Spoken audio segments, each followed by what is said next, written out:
second biggest monkey head I've ever seen. I used to be an adventurer like you. Then I took an arrow in the knee. Did I ever tell you what the definition of insanity is?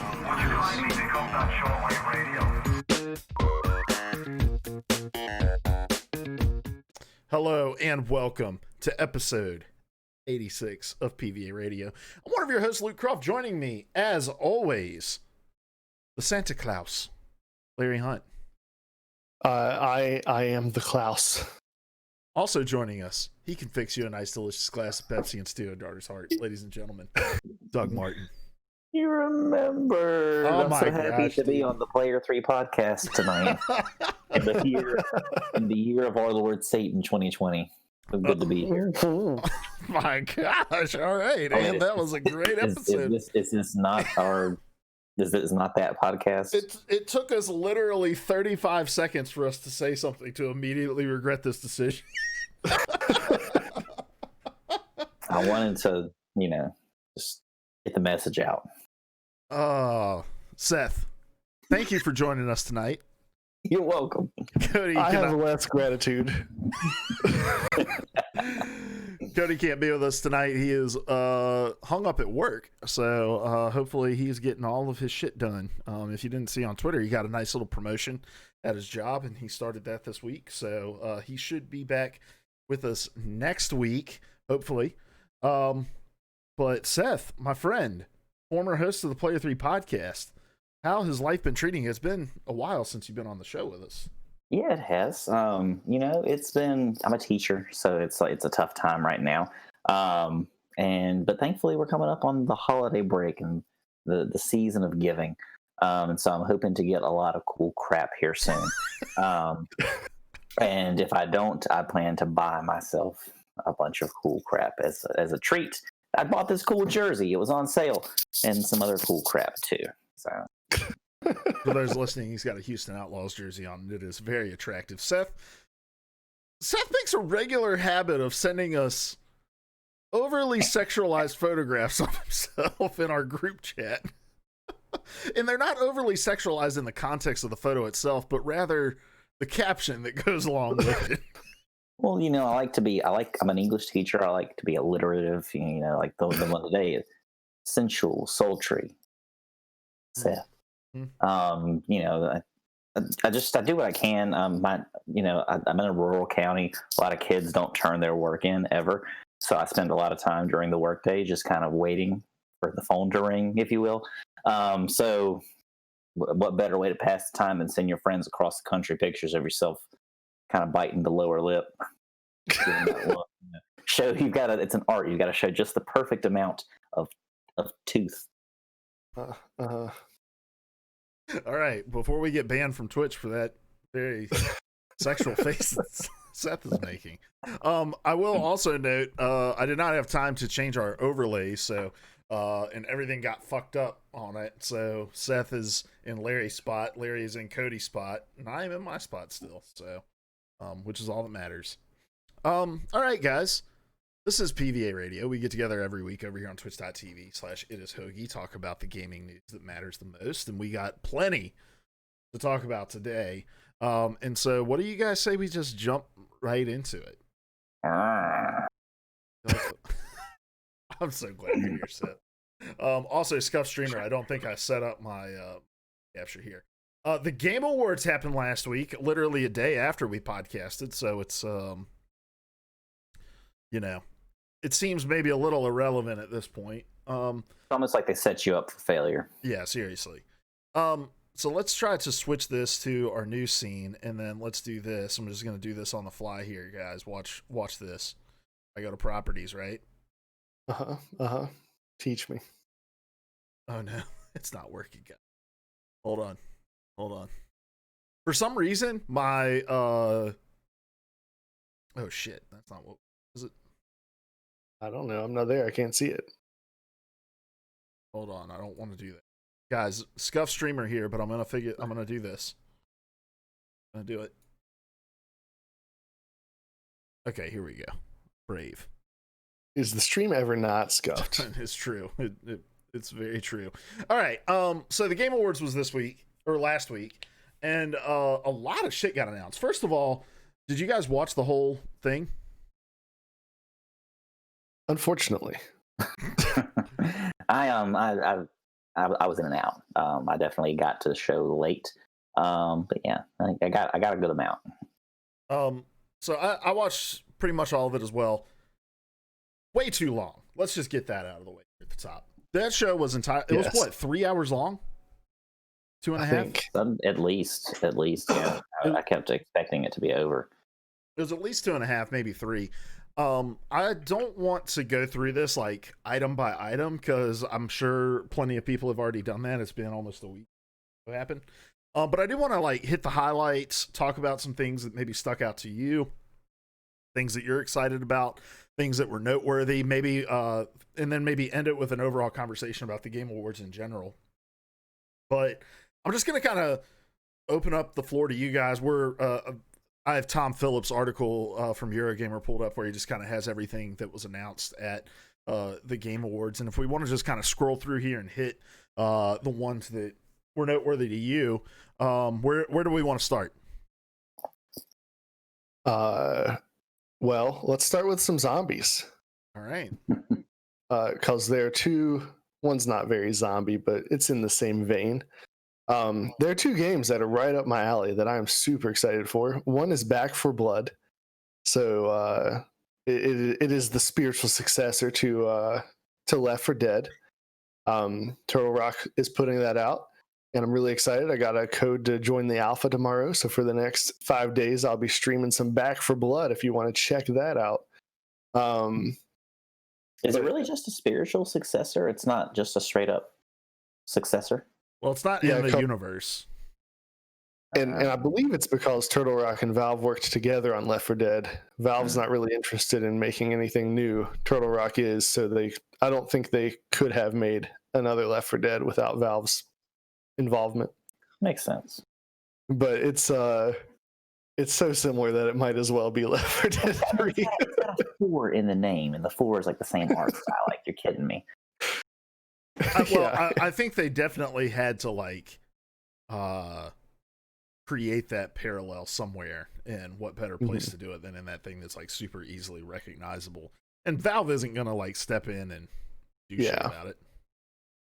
Yeah. So I'm really excited about that. And then in the same vein is a game that looks Left 4 Dead style, but it's an Evil Dead game, a multiplayer.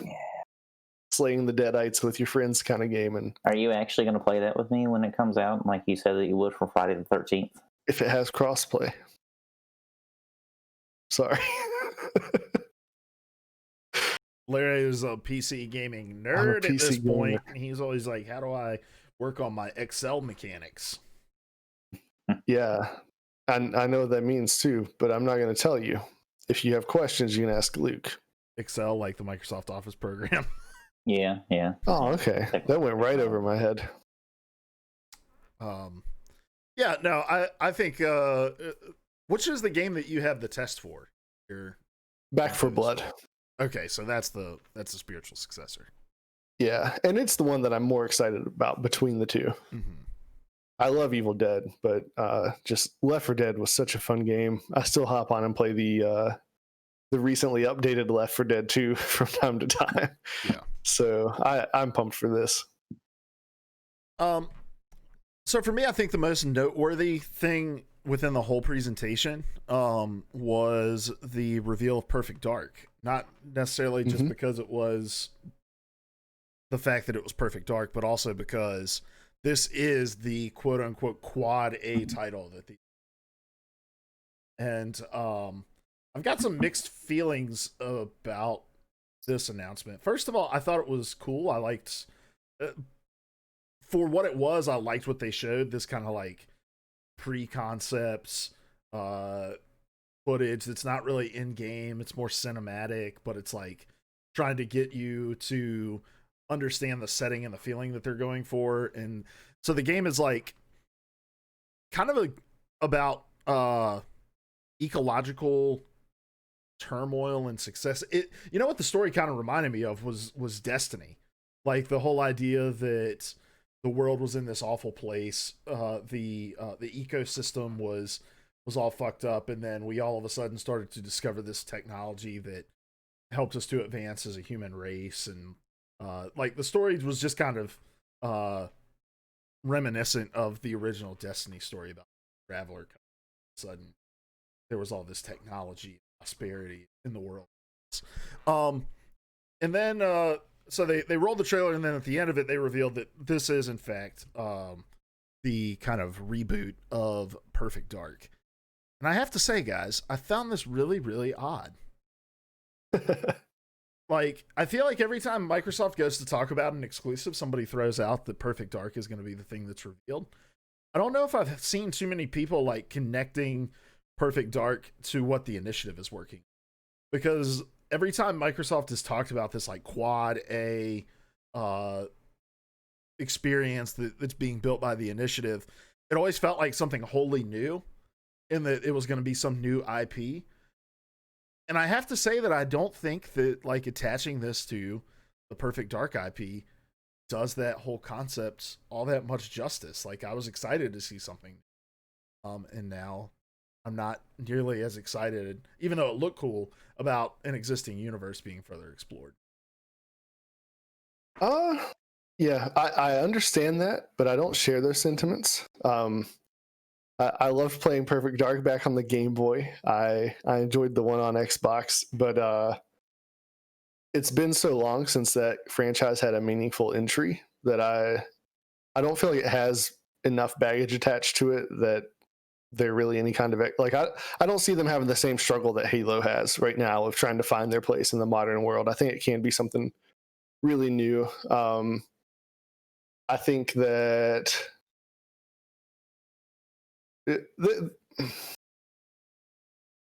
I got lost in my train of thought there. I'm sorry. I kind of lean a little bit more Larry's way too.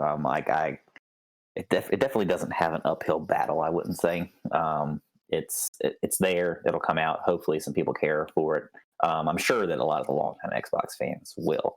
But I don't know. I don't know if I foresee it being like a thing that people really flock to in droves. Or becoming like the new hip IP. Like, I imagine it's just going to kind of be there, and hopefully it's pretty cool and gets kind of that like last minute hype as it comes out. I do think there's kind of this hole in espionage games right now. Like, it's been a while since the James Bond franchise put out a really good game, or Mission Impossible or Splinter Cell, that kind of thing. So I think there's space for this. I do agree with you, though, that it's odd that this was the Quad A title they're working on, and I have no idea what that means in connection to Perfect Dark. and that's why I struggle to like agree with what you're talking about, Seth. Like this, I have never heard of a game more like hyped in pre-production. I mean, we've been talking about this Quad A initiative title now for years at this point. Like, I can remember at least 2 E3s in a row where the prediction was like Microsoft is going to reveal this Quad A title, and it just never happened. And so I don't think they can just get by off of like, oh, well, this was a cool reboot and it pulled some new people in, and, you know, it wasn't necessarily like a world changer or anything like that, but it was a good game. I think if you're going to hype up a game as Quad A, you're going to build a whole new studio with all of this pedigree.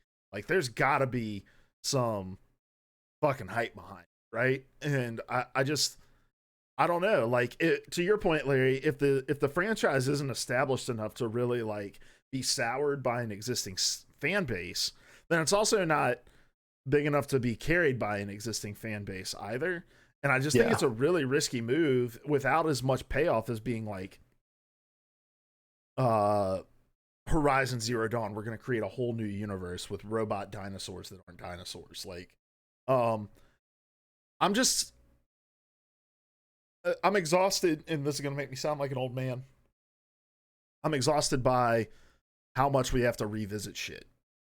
Like, why can't we just have new things? And if you have all of this pedigree at this studio, all of this talent, all of this creative bandwidth, like, why attach them to something that already exists? And to whatever extent it is, like, the story, the characters, even like the premise of the game has to be somewhat attached to the things that have existed before. Like, when I'd really like to see them just, we're going to build a new studio, we're going to call this Quad A, we're going to give them the reins to do whatever it is that they want. maybe this is how we get enough money to do, like you try the tried and true thing, you build up money, and then you can do your real passion project, exactly like Cyberpunk, and you find massive success.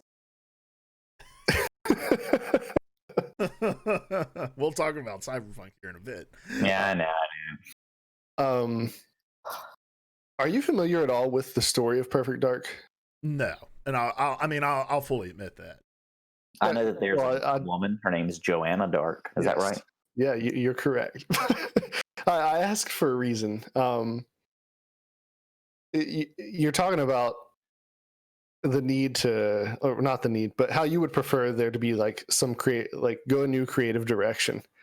And some of the way you talked, there are twists within Perfect Dark, and you're dancing around some of them already just off of this one trailer, Luke.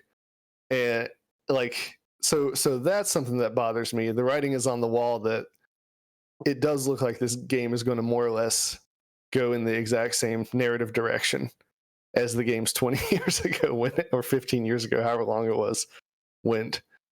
And so to that point, I do kind of agree with you that it's really weird to bring together this huge studio and not really go in that creative of a direction. But, I don't know. I've got an open mind with what exactly they're going to wind up doing with it. And since I liked the franchise in the first place, I think I'm going to like whatever they've got. But I don't know if I'm going to come away from it yet and be like, oh, wow, Quad A, that makes sense to me now. Right now, I'm still like, what does that even mean? Yeah, Quad A is definitely just like a marketing term, right? Like it doesn't mean anything, but like your marketing term has to be undergirded by something that makes it unique and special. So I imagine like we're gonna see a biggest world ever created or biggest map. Like it's got to have some sort of shtick, right? I'm looking at, I'm gonna be honest, like I'm not super familiar with like the public reception of Perfect Dark or anything like that. I'm looking at these aggregate scores, outrageously high. Outrageously high. Really? Anyone want to guess what the original Perfect Dark's Metacritic score is? 95. Larry, you got a guess? For you to be shocked, like 98. 97. So it got a 9 out of 10, a 29.5 out of 30 from EGM, an A- from Game Revolution, a 9.9 from GameSpot, a 9.8 from IGN, a 96% from N64 Magazine, a 10 out of 10 from the Electric Playground. I was wanting to look for like sales figures because I'm curious, but I also understand like this is a universe people are asking for, and I'm not shocked that Xbox is bringing this thing back because it's been however many years since we've seen a sequel, another game in this franchise. But I am shocked that this is like what the initiative, like hand Perfect Dark to another one of the studios that you've acquired or something like that. Like the Quad A massive thing should be something different. But I don't know if the universe is as cool as you say it is, Larry, and there's like a lot to explore within that. Maybe it is a franchise that has the headroom to do something unique that's not tied to the things that it was in the past. Although if it was tied to the things it was in the past, it'd be a fucking 97 on Metacritic, which is insane. You tell a game producer that if they go and they shoot one random person and they can get a 97 on Metacritic, they would go and do it. I think there may be room for that. There are definitely some interesting directions they could take it. And I'd love to have a very spoilery discussion with you about it if you don't care about that, maybe off stream. But Probably not a good idea on stream because I'm pretty sure I see where this is going. All right. Well, I don't want to get too hung up because there's a ton to talk about here. So, Seth, I'm going to kick it over to you. What was something announced during the Game Awards that was really like a highlight for you? I'm coming to a point where things aren't dazzling me as much as they used to. I don't know if it's old age. I don't know if it's I don't know. What does ennui mean? Am I experiencing that? What? I don't know. It's a French word. Anyway, I don't know. I just Evil Dead looked cool. I look forward to that, but I also there's this void that's existed in my life ever since I experienced Friday the 13th in like, full groups of people that I knew and like had that community experience. And I would hope that this could fill that void in some way, but I don't know. I don't know if I see it happening. I'm very much a solo gamer nowadays. I've just kind of come to accept it, but it looks fun. I'll definitely be getting it and trying it out, no matter what. I also was looking at some of the new kind of what was Seasons. I saw Seasons and thought that kind of looked like it was something up my alley. I've been playing Haven on Game Pass, and that's been pretty cool. I've definitely played a lot of games like that recently.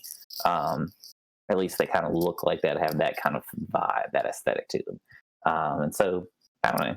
Just there was more so single player content that I'm looking forward to from this show. Evil Dead's probably the exception to that. Let me go back to what you said to start your little point here, because I think it's interesting, because I kind of feel the same way of like, I watch these game awards and I can't quite put my finger on, and it's not just the game awards, it's like E3, it's like PC Gamer Show, it's all of those different things. Like, I used to get so excited about stuff that was shown at these things, and I think I've just been so jaded by either it's going to be years before we get our hands on it, the quality of what we get is going to be nowhere near what we're being shown. Like, I think I'm just getting exhausted by being marketed to within these kinds of. Well, yeah, I mean, that definitely, by the way, before I even move on, I said ennui, French word. It is French, and it means a feeling of listlessness and dissatisfaction. So again, remember, English teacher. Whoa, right here. You can't call yourself an English teacher and then throw out a French word. You're well, not a French teacher. English is very much a bastard language, and it's a hodgepodge, a melange. This is a family-friendly podcast. So you think bastard? You said fuck like 6 times. You son of a bitch. Leave me alone. Anyway, yes, I think you're exactly right about the marketing thing. I think, even way back to the days of Player 3 podcasts, sitting around the table in your tiny kitchen,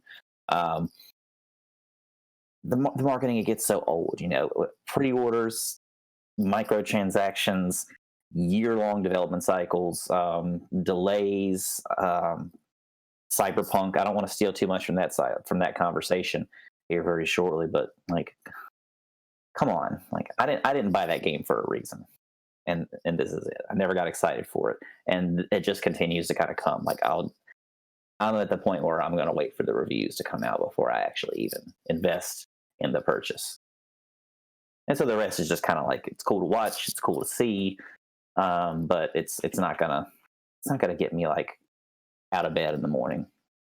Not gonna get me in the pre-order line at GameStop, if you will. Yeah, it's cool. It's cool to be a part of the like spectacle of it, and it's nice to be able to have like the conversations around the things that are shown. But at the end of the day, it's like I'm just wholly unmoved by the thing.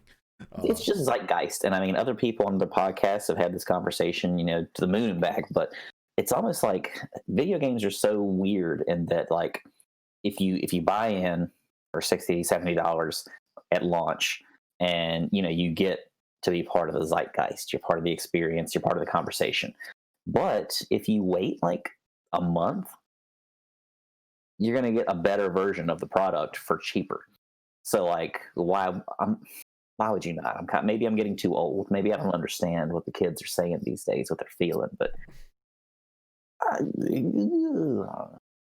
no, and I mean that's exactly what happened to me with Cyberpunk. Is like, I want to buy Cyberpunk because I don't want the conversation to end.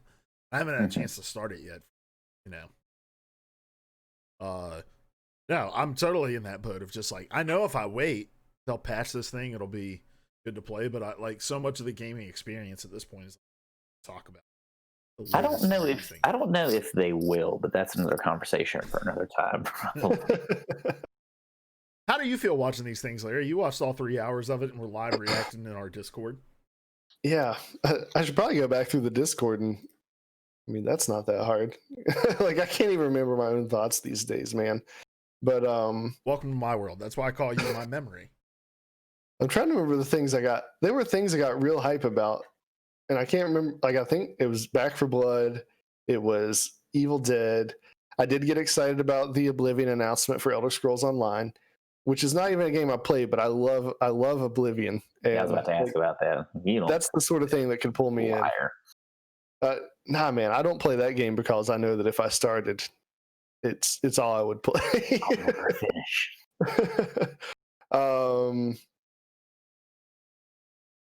Yeah, that's it.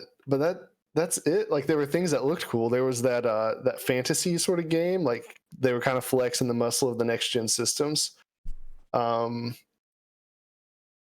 But that was kind of it. And I think a lot of it is the same things you guys are saying. I can't even remember what game it was, but I remember one podcast episode saying, I don't think I'll ever buy a game at launch again. Because it's disappointing 9 times out of 10.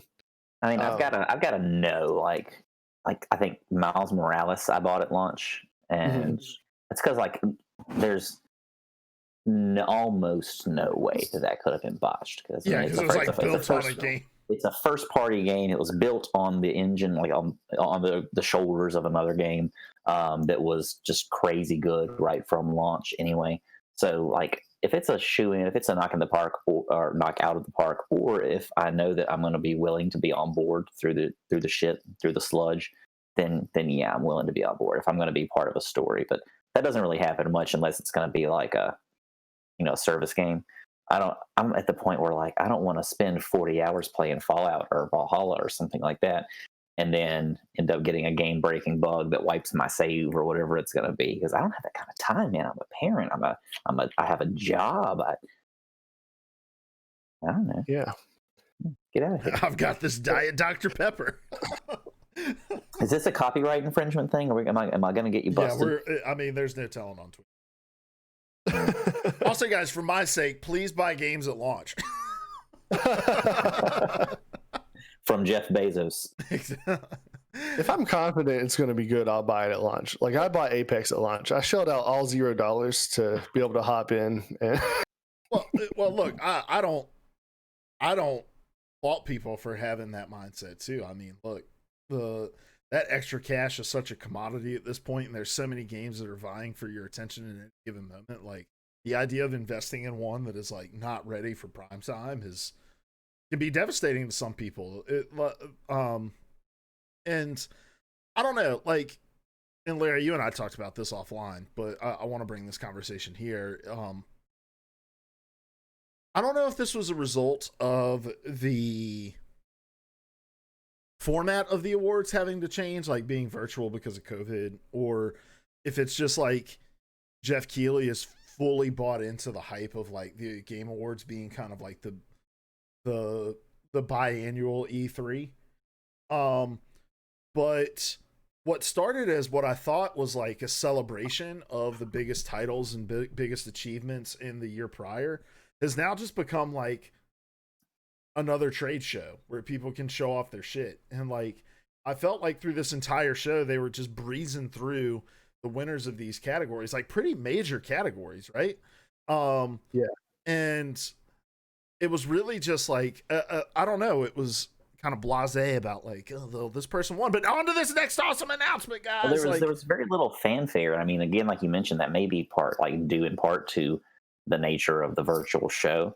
But I mean, like there were no award show moments, like, when no speeches really. I mean, there were some. I know, but what, like, they were like, you're reading off like 6 awards back to back to back, and then maybe one of them makes it like the Last of Us creators get to speak over and over again, but then others don't. I don't know. I mean, that may have made the show longer, but again, that's probably, I would argue, 3/4 of that show was just simply trade show mumbo jumbo, just marketing again.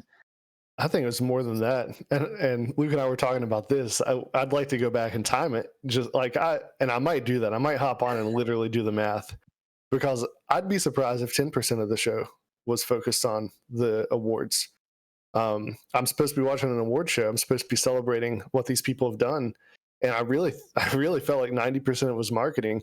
And about 50% of the way through, from the 50% mark to the 90% mark, was it dragged. There wasn't anything super exciting. It was just like, watch commercials for 40 minutes with with a couple of announcements jammed in.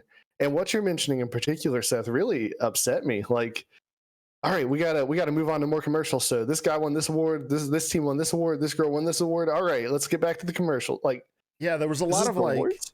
the nominees are A, B, C, D, and C is the winner. All right, Square Enix has this new trailer for you.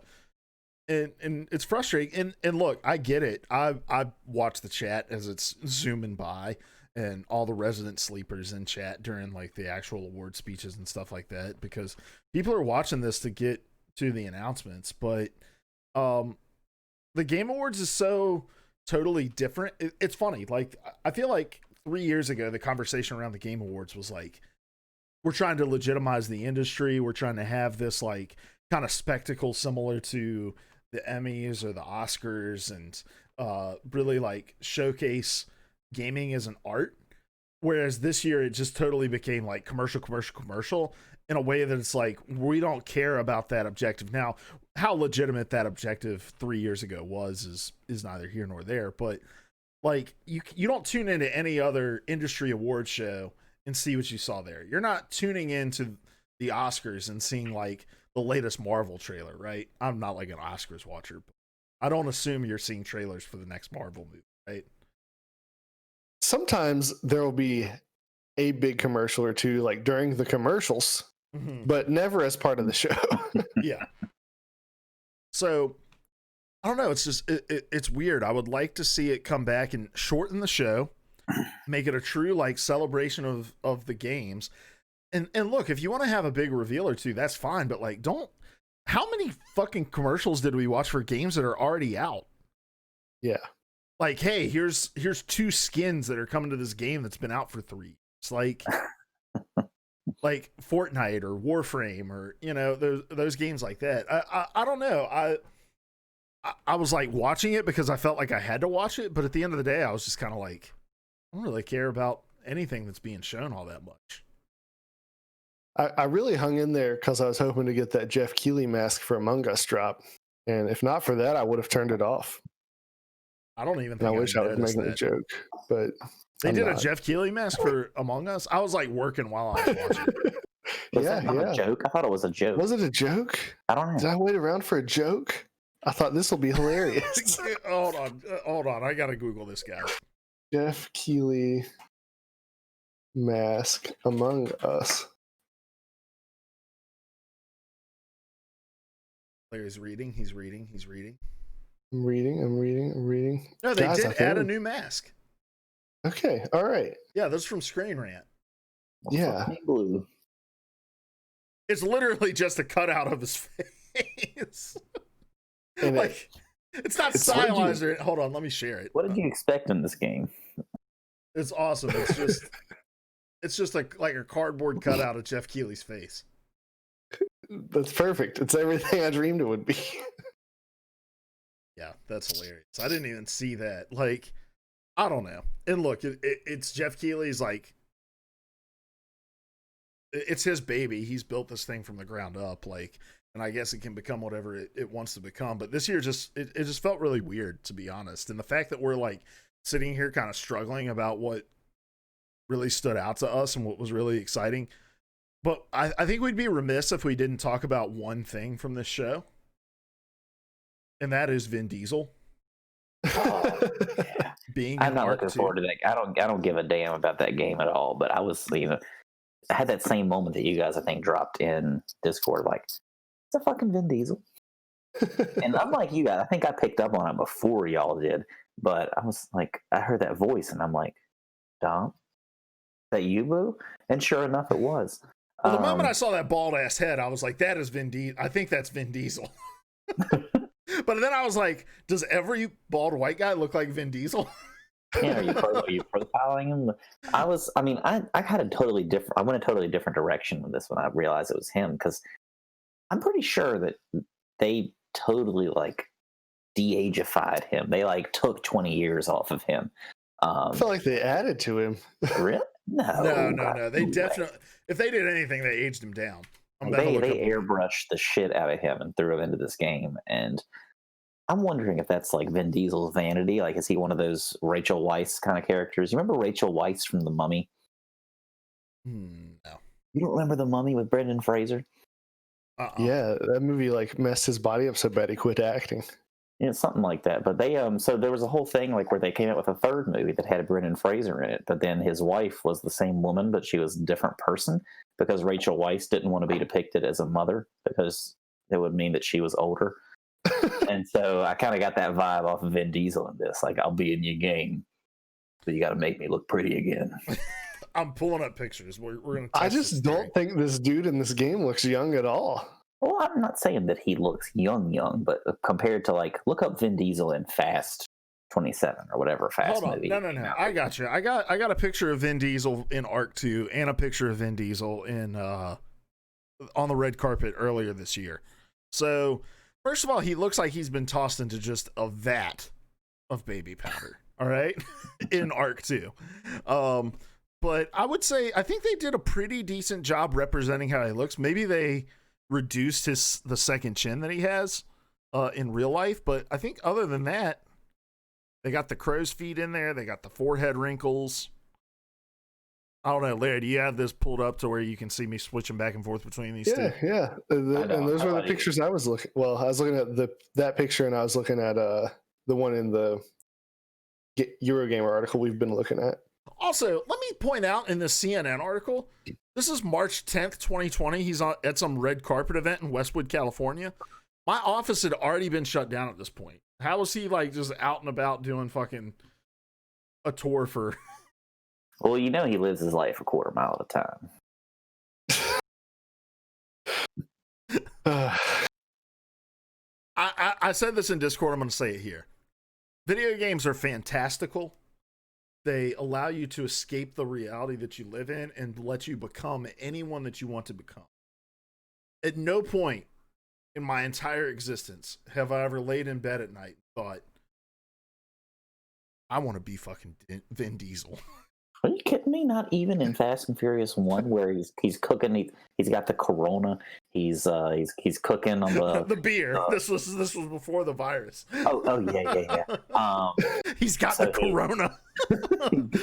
Fast and the Furious 1 predicted this pandemic. He's drinking while he's grilling in that like weird. I don't know. It's almost like he's grilling on a car engine, but it's not. I don't know. And you didn't want that life? Say grace and talk about car parts?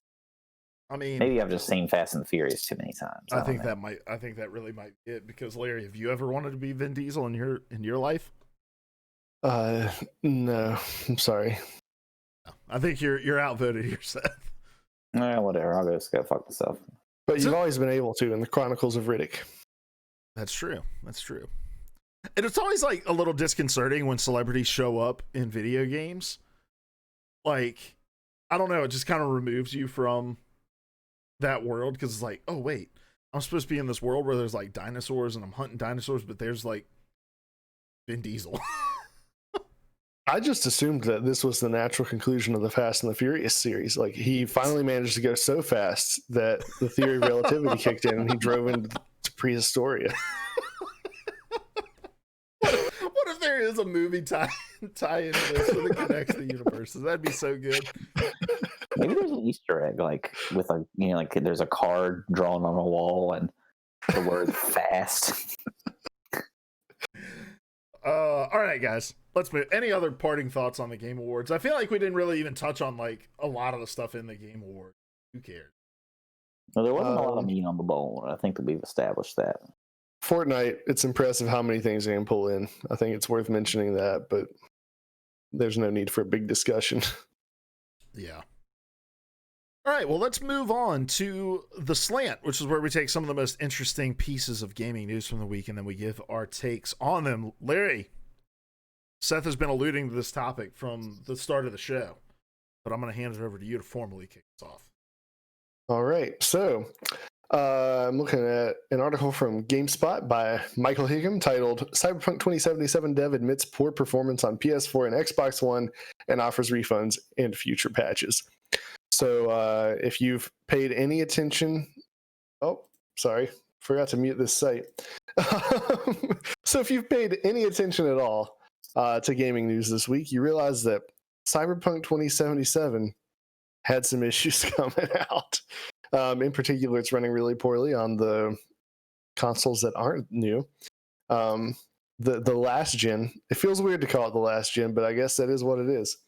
And it's bad enough that they're telling us there are future patches. They also promised that they were going to offer refunds, but at the same time, it appears that they didn't really talk with Sony or Microsoft about that plan. And Sony, ever the example of putting the customer first and being willing to work with you on whatever problems you might have, has been denying those refunds. So there's another article from PlayStationLifestyle.net. Sony isn't giving Cyberpunk 2077 refunds to PS4 players despite CD Projekt Red's refund offer by Chandler Wood. And it's all pretty self-explanatory. As usual, Sony's just standing firm on their policy that once you've downloaded a game, it cannot be refunded. And CD Projekt Red, you can get in touch with them, and it appears that they're trying to put together some way that you can email them, and they'll start the process of working you through the refund. But they don't really have an infrastructure dedicated to that yet. So, yeah, big mess. Yeah, it's not even about like having an infrastructure to be able to do that, but it's like, what is that infrastructure even to do that? Yeah, like you paid the money to Sony. Unless CD Projekt Red is just going to like start fulfilling refunds out of their own profits, then yeah, which I mean, it could be the move that they do. Obviously, I don't want to just focus in on like the refund portion of this story. I think there's a lot going on in the Cyberpunk world that we need to talk about, because this game, any goodwill that CD Projekt Red had with fans, the majority of it seems to be going out the window at this point, right? Yeah. I don't know if I can remember a more significant and quick fall from grace. This is real Icarus shit we have going on here now. I can remember. Tell us. How long did Bethesda get to skate through unscathed with a plethora of issues because they had such goodwill?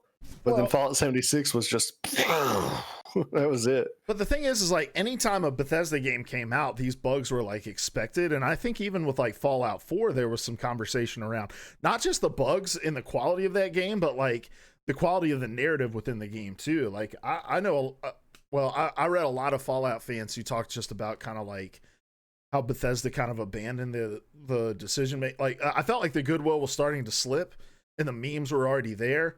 And then Fallout 76 just was like a flashpoint where all of the memes coalesced. And at that point, you'd already had like Skyrim releasing on everything. And like, there was all this conversation. But with Cyberpunk prior to the release, I mean, with CD Projekt Red prior to the release of Cyberpunk 2077, it was all just about like how The Witcher is one of the greatest games of all time. And you know, just a lot of trust in the kind of product that was here. But let's talk real quickly about the issues that we're seeing here. So like essentially Cyberpunk CD Projekt Red came out and said like they neglected testing on the base PlayStation 4 and the base Xbox One, and that they should have been more upfront about the experiences that people could expect on those platforms. And that's where a lot of people are having issues. There's a lot of frame rate issues.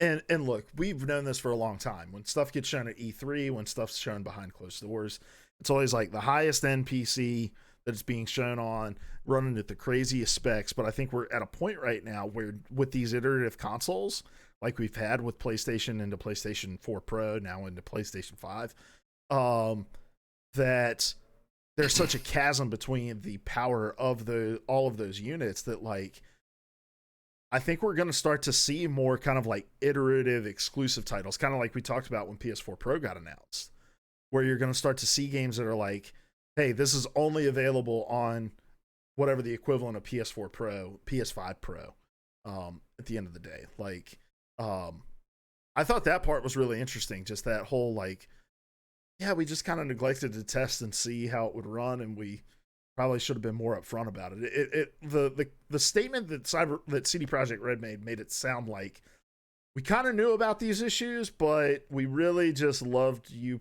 pre-ordering our game, so we didn't want to make you aware. Well, it was the wording that I think everybody focused in on. Like, we should have paid more attention. Like, it's fucked 6 ways from Sunday. Like, of course you knew it was at this point it was malicious. Like, I don't think there's any real other argument around it, because like, you're only going to show this on the highest end PC. You're only going to ship PC codes to reviewers. You're only going to give out console codes like the day before, like, so that there's no possible way that you can make you get an article out by press time. Like, this is just like a total, I don't know, it's just a cash grab, and it's like of the worst kind, I think.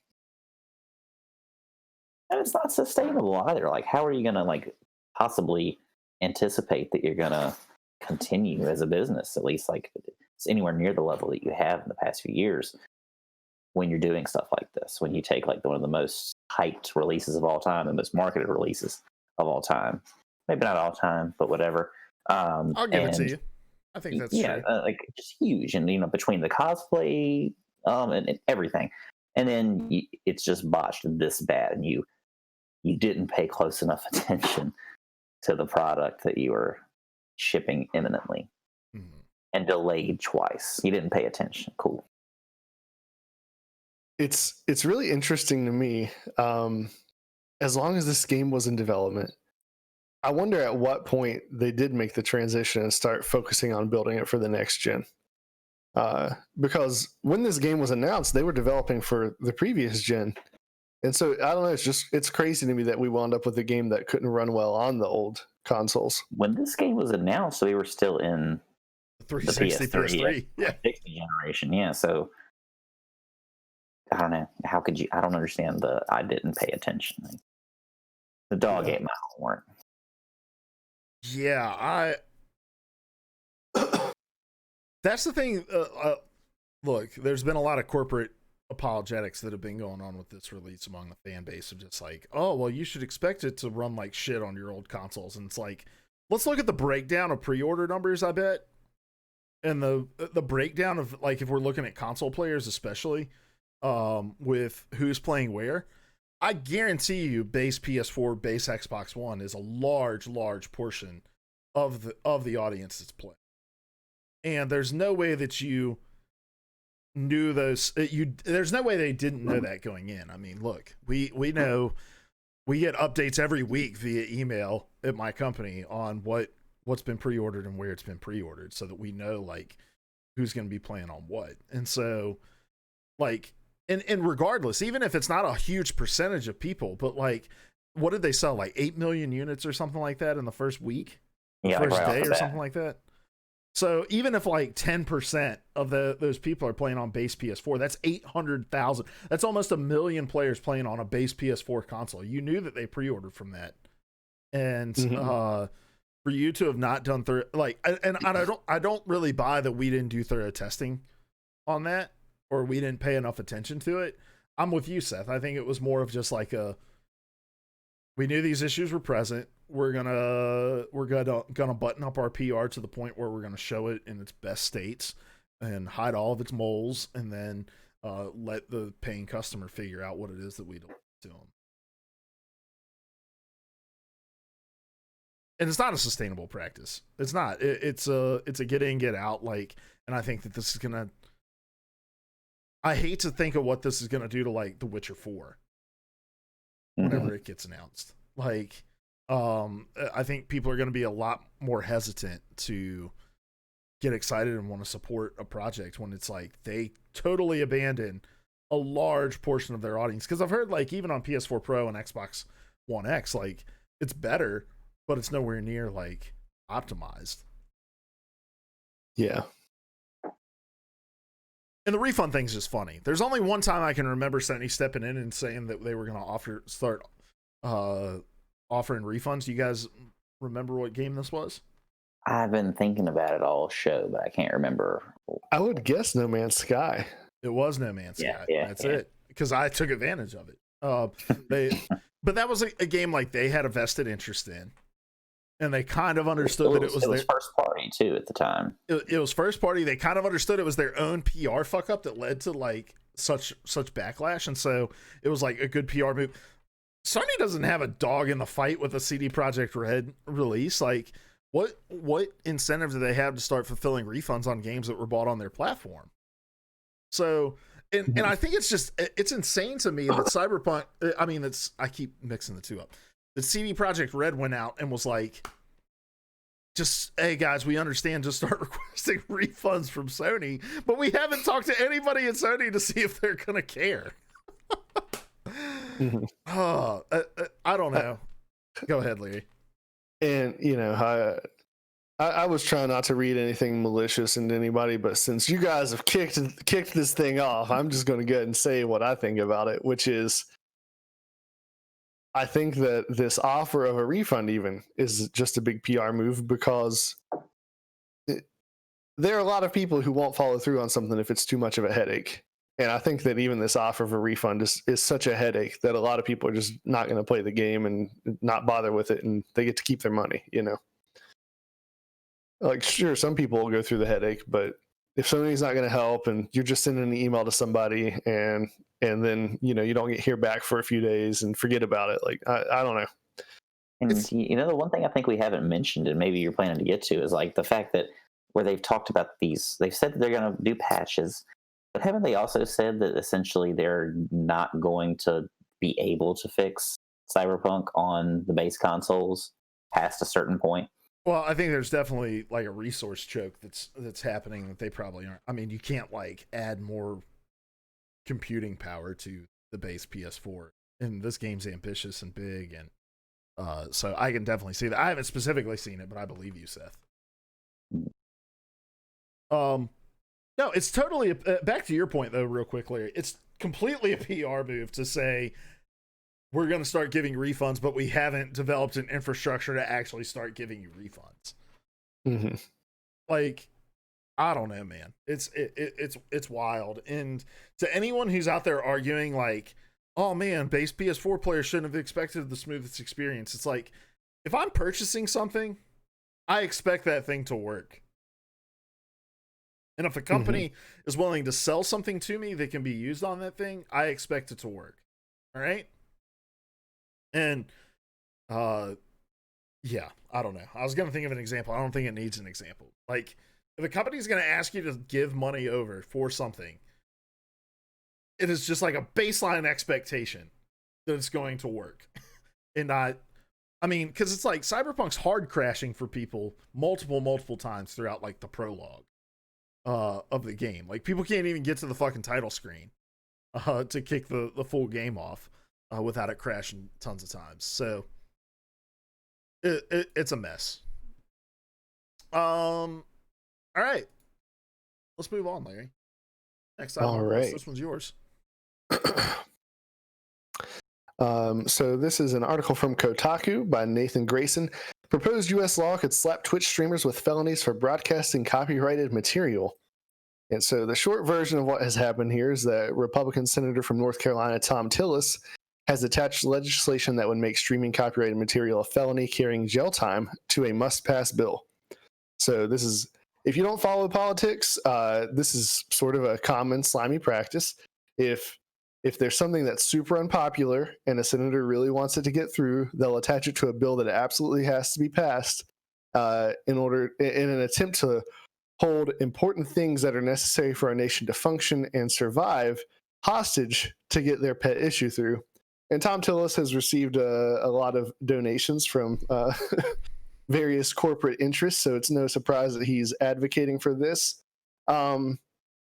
And historically, like, breaking copyright law, this has always been like a misdemeanor, and it's just absurd. It's absurd how bad this could be, especially right now. We're in this storm with Twitch, where Twitch is trying to figure out how to handle unprecedented DMCA takedown requests.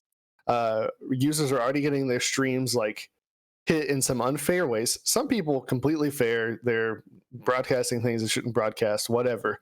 But to turn this into something that carries the risk of jail time, carries the risk of you being a felon, it's it's unthinkable, guys. Yeah. There's not a whole lot here for me to add. Like, this is a ridiculous thing for somebody to want to pass. And it's almost certainly, like you said, the results of somebody's hand being greased to get it through. A felony charge for copyright strike serves nobody but like some sort of corporate interest. Like, for the most part, copyright protection doesn't protect artists, it protects labels who need to maintain ownership. And that's not to say that I think that like copyright laws be damned, we should be able to use whatever songs we want, but it is to say that like there needs to be some sort of reasonable line with how far a punishment can go. And possible jail time and a felony on your record, especially in where there's a lot of states that'll just like totally strip you of a lot of rights, such as the right to vote as a result of a felony. Like, the fact of the matter is this isn't just a Twitch thing. This is all social media. Like, if you do a Facebook Live on stream and there's like a song playing in the store you're in behind you, you can get a DMCA takedown. Like, they mentioned like an Instagram story that has a song in it, can you just imagine being in prison and your cellmate being like, well, you asking your cellmate, what are you in for? And he's like, I'm moited a family. And what are you in for? And you're like, I used a Lady Gaga song on my Facebook Live.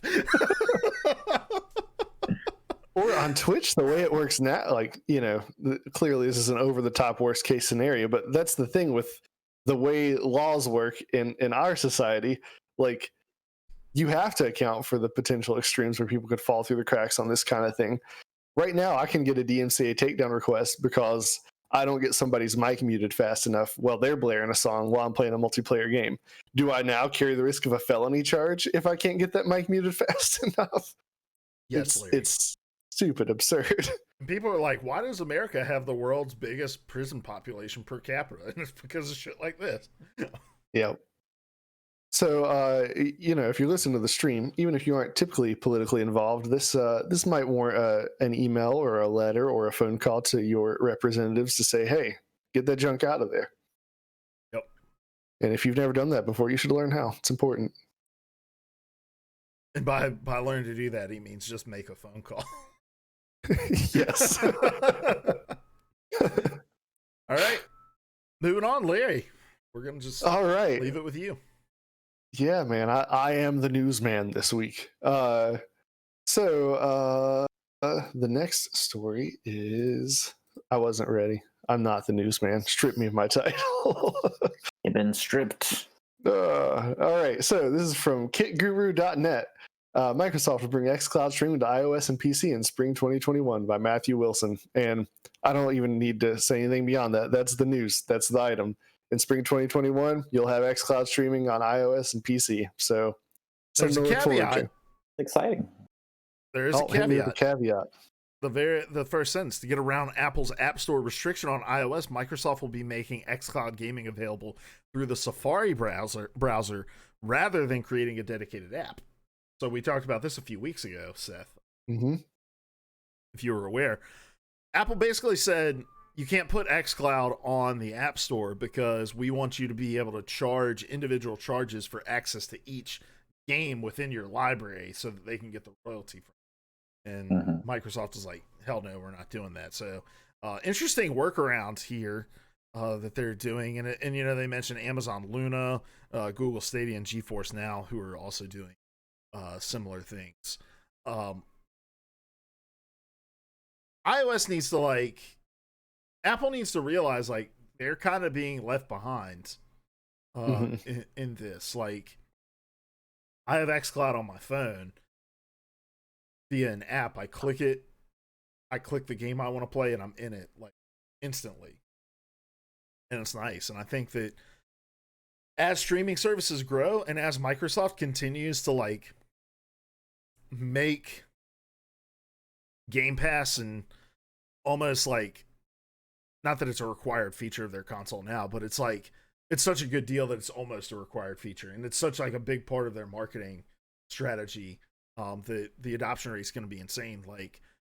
the more and more devices that are able to say that you can just like natively access via an app your Game Pass games via xCloud, like that's going to be a selling point for a large portion of individuals who like to game and are like, I think Apple is able to weather the storm a little bit right now, where like we're still kind of in this COVID world. There's not people that are moving around as much, and like cloud gaming, I think, is kind of halted because most of us are staying in our homes.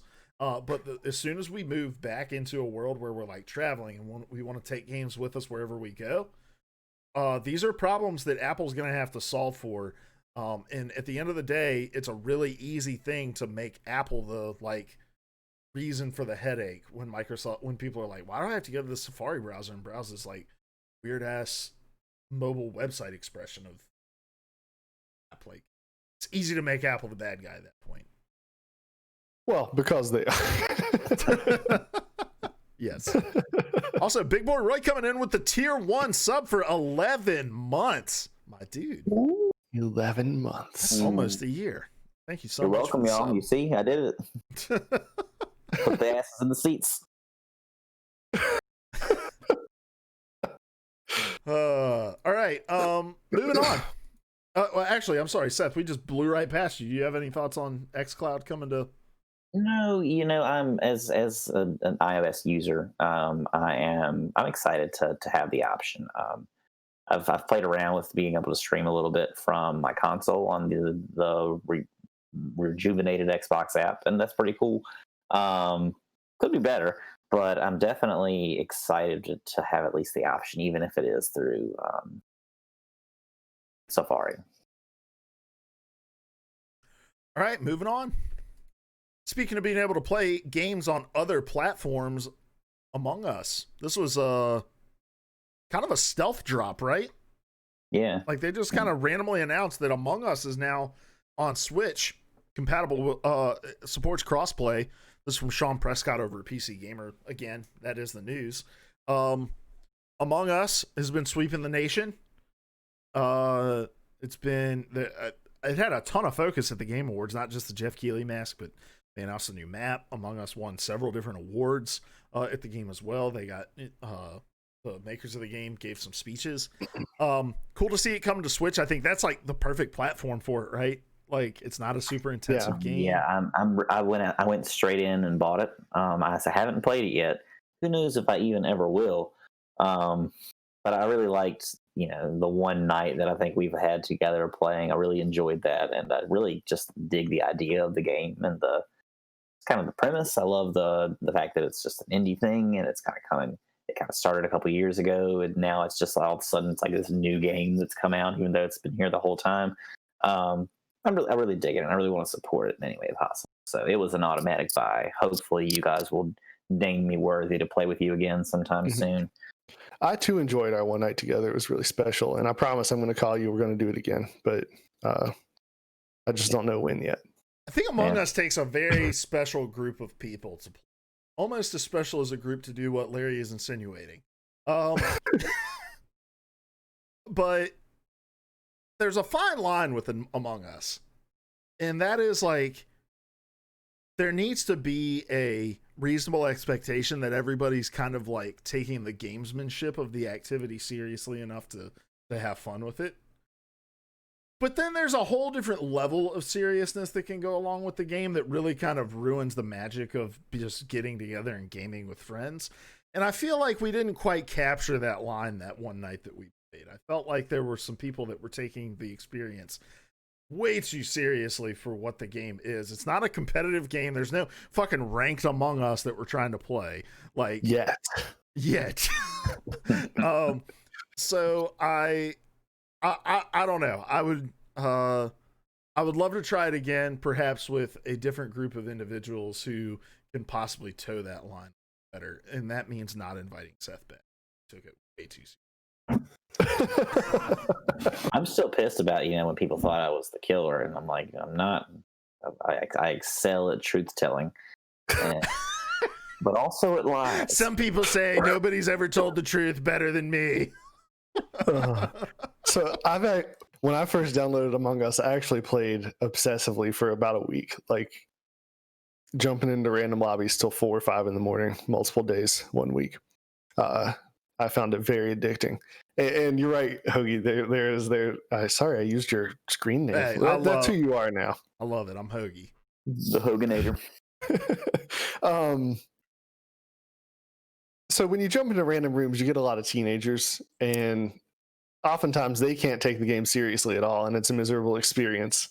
But then you get people that are like hardcore. Like there was one dude, I played several matches with him, and he's like, he like thought I might be the guy, so he follows me around. Then he heads back to the button, and the dude, no joke, he hits the button, and he's like, "I called this emergency meeting because this task takes 14.3 seconds, and Flux was standing there for about 10 seconds, so there's no way he really did that task." And I'm like, "What?"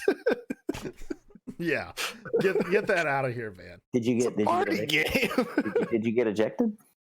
Yeah. Were you the imposter? Yeah. He was right. Ladies and gentlemen, we got him. The next round, I was the imposter again, and he thought it was me again, but I successfully argued my way out of that one. And I knew he was going to get me next round, so I just murdered him right in front of everybody.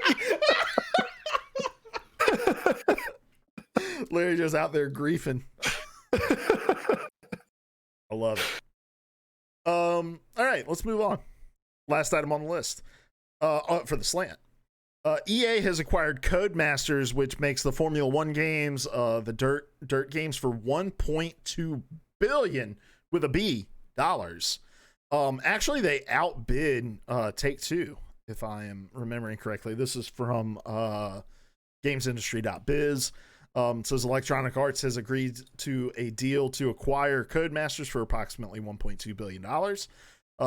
The acquisition, which is expected to be completed in the first quarter of 2021, is based on the price of $7.98 per share for the UK publisher. So, I wanted to throw this in here. First of all, it's a massive acquisition of a team.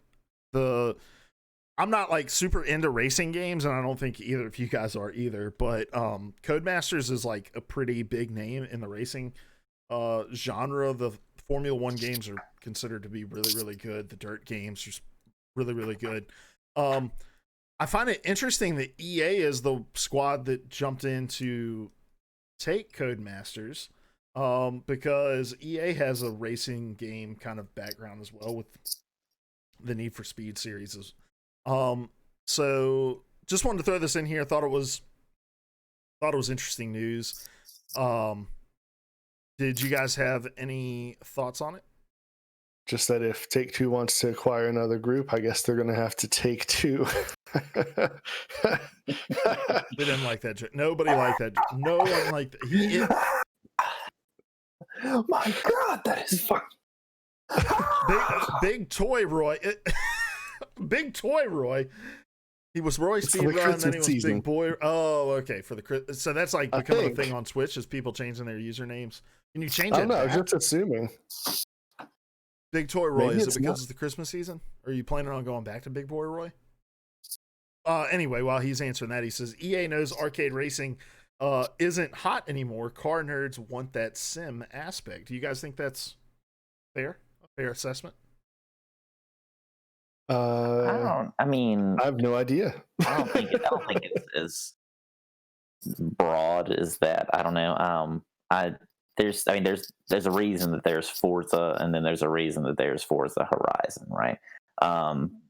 There's a reason there's Gran Turismo, and there's a reason that there's whatever, the Need for Speed or anything like those. So, But is there Need for Speed? Mm-hmm. I guess what I'm saying is I think Roy's right that form is kind of less popular than it was. But don't you think it's cheaper? I may be naive.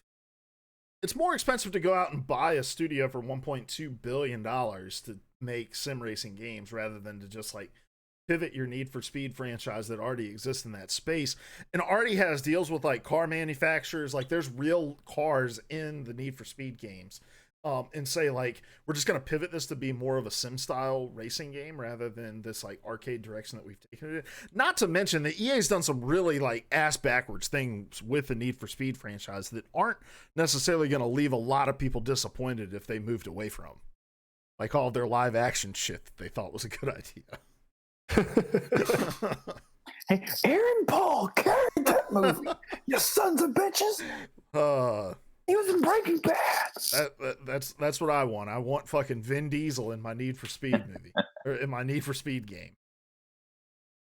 So, anyway, That might be problematic, but we shall see. I don't imagine that they're going to abandon those franchises. And I think that the cost of the acquisition probably has a lot to do with having to also migrate over some of the like licensing agreements that they have, like with the Formula One racers and stuff like that, and tracks. So Big Toy Roy, we talked about Vin Diesel in Arc 2 already and how weird it is. We also compared shots of him now in real life to him in Arc 2 to see if he was de-aged in the game, and I think the answer, I think no was the 2-1 winner of that. Larry still thinks that he was. Oh, Larry. Yeah. That's you. I'm sorry, Cody. All right, let's move on. Final story on the list. I'm sorry, this is our last segment of the night, Offbeat, which is where we take news of the weird and strange goings on in the gaming industry. This is from GameSpot. Ray tracing's all the rage right now. Have you seen the Minecraft ray tracing update that came out for RTX? yeah, it's gorgeous. It looks really fucking cool, dude. You need to look up screenshots of it. But an engineer, this is from Stephen T. Wright at GameSpot. An engineer has gotten ray tracing to work on his SNES. Now, this is not necessarily true. He created a chipset that fits inside of the SNES. Oh, I'm sorry. I think I misread this. I'm a couple drinks in here. I'm just going to read the story so we don't mischaracterize it. It says there are many engineers out there who solve problems that the vast majority of people can't even properly comprehend, and there are others who go the extra mile to find problems that most of us aren't even aware of. A software engineer and game developer named Ben Carter has figured out a way to get ray tracing working on an SNES, and the results are pretty incredible. As any hardcore SNES fan knows, several of the console's most popular games relied on a chipset that was included as part of the cartridge itself in order to help the SNES achieve certain technological goals. The best known example of this, and he's just continuing. Well, actually, no, let me keep reading this. The best known example of this is the Super FX chip that powered the original Star Fox. Carter has designed a chip in that mold that he calls the Super RT that allows the SNES to perform ray tracing. So, okay, this is... what he has done is he's taken a base SNES console, modified the cartridge that goes into it to have some sort of architecture that supports ray tracing. And then when he plugs that in, it boosts the performance of the SNES, and he has really primitive ray tracing. I'm going to pull this video up. And let's, if you're watching over here on on Twitch with us, then you can see this. So looking for gameplay here. Okay, this is actually pretty wild, like with the reflections. And did you guys watch the video that's included in this article? I did not.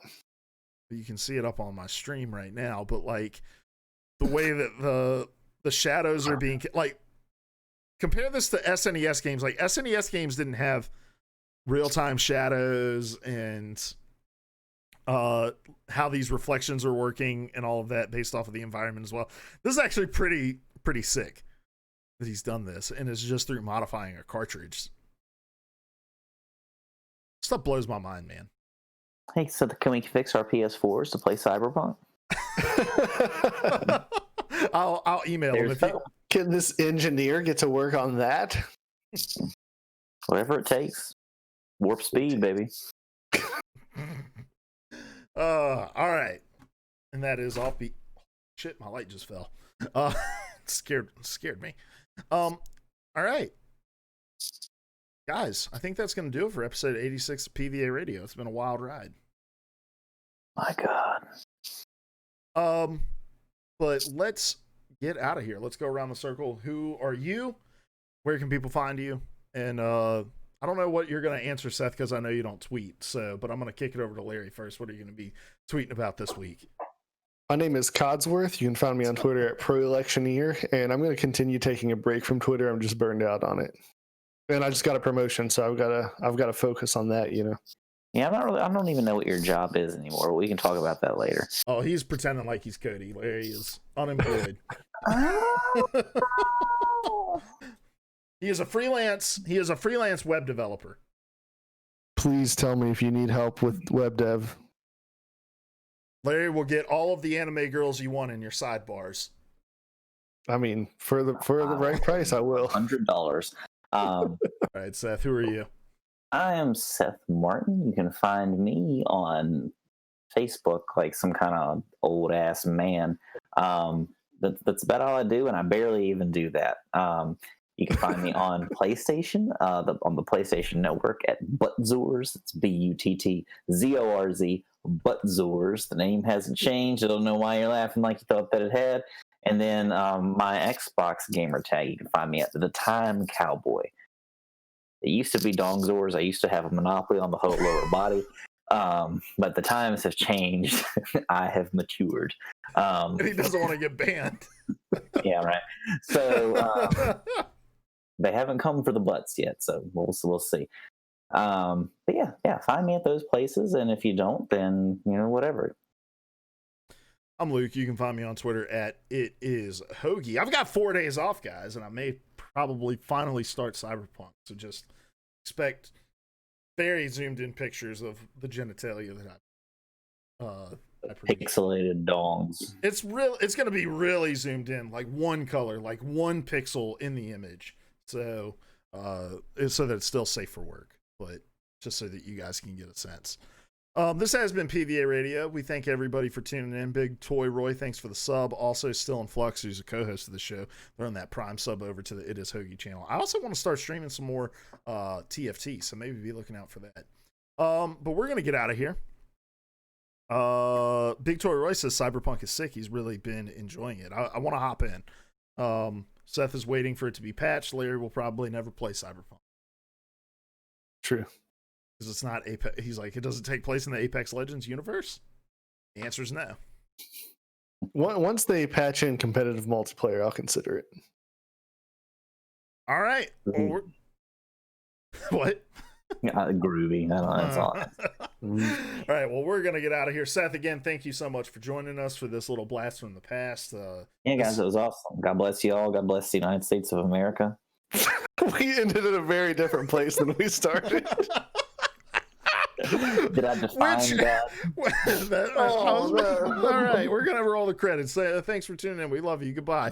Why, that's the second biggest monkey head I've ever seen. I used to be an adventurer like you. Then I took an arrow in the knee. The definition of insanity. Would you kindly pick up that shortwave radio?